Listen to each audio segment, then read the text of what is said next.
मुझे जो दुनिया थी स्क्रिप्ट की बहुत अनयूजुअल लगी।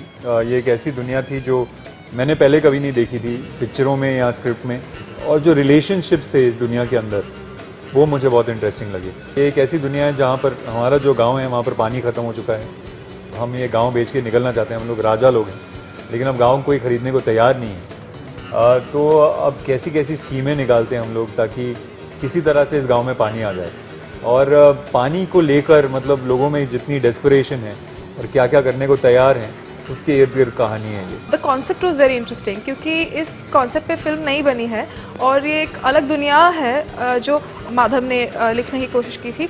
मुझे लगता है कि माधव की सबसे अच्छी बात यह है कि वो इतने सोशली अवेयर है और वो चीज़ें वो बहुत एंटरटेनमेंट के साथ बताते हैं, तो देखने में बहुत मज़ा आता है। I think the character that I portray is I think she is such a big hearted girl, इतना काइंड और इतना जेनरस है और बहुत सिंपल है, मतलब और प्योर और सिंपल है, इतना कि कोई आके फंसा भी जाएगा ना पता नहीं चलेगा उसको, क्योंकि वो प्यार से ही सबको अपना लेंगे। किरदार तो कनाल का के से के you know, I think his kirdar is very interesting because he comes from somewhere else and then he gets stuck in this whole thing.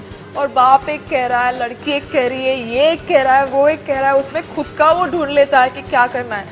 तो वो बहुत इंटरेस्टिंग किरदार है और ये बहुत टैलेंटेड एक्टर है, बहुत हार्ड वर्किंग है और बहुत इंटेलिजेंट है। चलो मेरा हो गया, इतने कॉम्प्लीमेंट्स बस हो गया, अब मैं चलता हूँ, घर निकलता हूँ। What's really phenomenal about her is that she's there only to act and she's not interested in everything else that comes with it.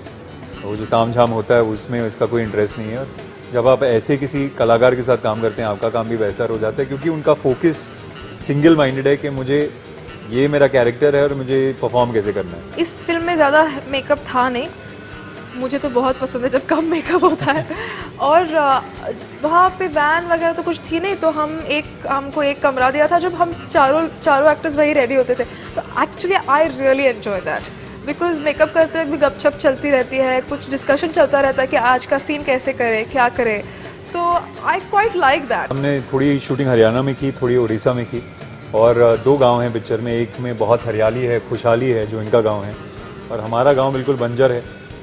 मेरा बल्कि एक लाइन भी है ट्रेलर में कि क्या गांव है पता नहीं चलता, मट्टी कहाँ है टट्टी कहाँ है, तो एक्चुअली वो बुरा हाल है गांव का।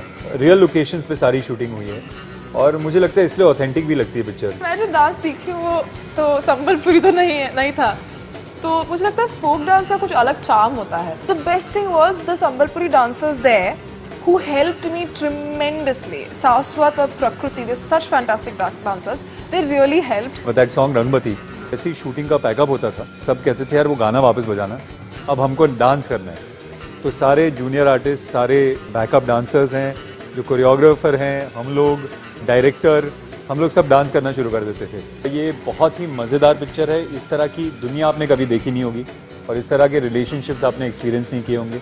तो आइए, और अगर आपको मस्ती चाहिए, मज़ा चाहिए, रोमांस चाहिए, ड्रामा चाहिए और एक ऐसी पिक्चर चाहिए जो आपने पहले कभी नहीं देखी है, तो हमारी पिक्चर आके देखिए। Please come and watch our film because आपको पता चलेगा कौन कितने पानी में है।